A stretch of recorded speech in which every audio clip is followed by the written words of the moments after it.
just a rookie cadet until apex predators bolted at his arrival. Marcus Chen had been told repeatedly that he was unremarkable. At 19, fresh out of Earth's Colonial Defense Academy, he possessed average scores in marksmanship, mediocre grades in xenobiology, and what his instructors generously called adequate tactical awareness. When the Prometheus station requested emergency reinforcements to deal with their pest problem, Command had shrugged and shipped out their most expendable rookie. The journey to Kepler 442b's mining outpost took 3 weeks through hyperspace.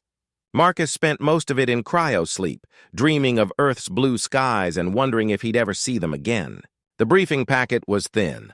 Hostile wildlife had overrun Mining Complex 7, and the previous security team had gone radio silent.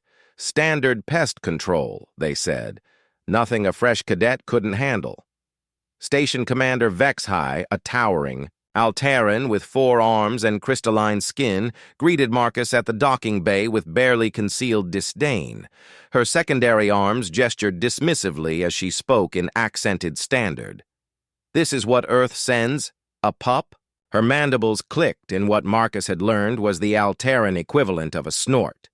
"The Shadow Maws have killed 12 of my best hunters.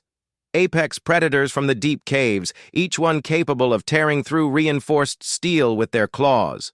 Marcus shouldered his standard-issue pulse rifle and tried to project confidence he didn't feel.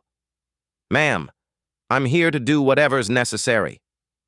Commander Vexhai led him through the station's corridors, past nervous-looking miners of various species. Grakashi workers with their distinctive chitinous shells huddled in groups, while the slug-like Molari had sealed themselves in their protective chambers. The air thrummed with tension. "Shadow Maws are pack hunters," Vexhai explained as they approached Mining Complex 7. 3 meters tall, natural camouflage, and they hunt by sound. They've nested in the primary excavation site, and nothing we've tried has worked. Sonic weapons, plasma charges, even hired Corvin berserkers. All dead. They stopped at a sealed blast door marked with warning symbols. Beyond it lay the mining complex, and whatever had turned it into a graveyard. "I'll go in alone," Marcus said, checking his equipment one final time. "Alone?" Vexhai's 4 eyes widened. "Even our best teams." "If they hunt by sound, a team will just make more noise," Marcus replied, surprising himself with his tactical insight. "Besides, what's the worst that could happen to someone who's already expendable?" The blast door cycled open with a pneumatic hiss. Marcus stepped into the mining complex, his boots echoing in the vast chamber. Emergency lighting cast eerie shadows across abandoned equipment and excavation platforms. Somewhere in the darkness, something moved. He advanced carefully, rifle ready, trying to control his breathing. The complex stretched before him like a mechanical canyon with mining tunnels branching off in all directions. According to his scanner, the Shadow Maw nest was 3 levels down in the deepest excavation site. As he descended, Marcus began to notice something odd. His footsteps, which should have echoed clearly in the metal corridors, seemed muffled. Not by sound dampeners, he would have seen those in the briefing, but by something else. Something that made the hair on his neck stand up.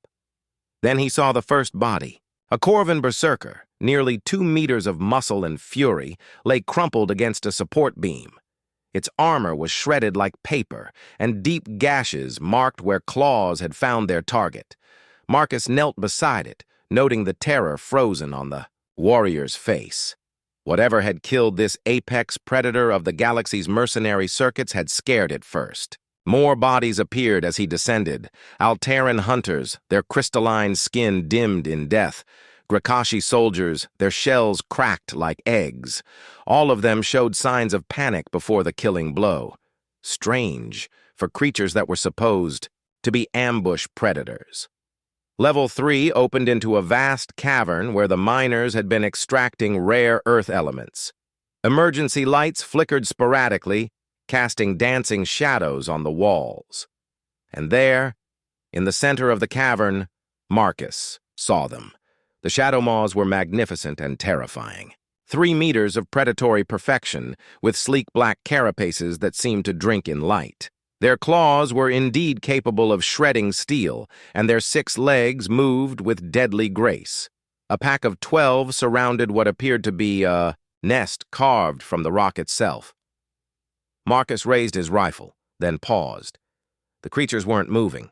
They stood perfectly still like statues, their multifaceted eyes all turned toward him.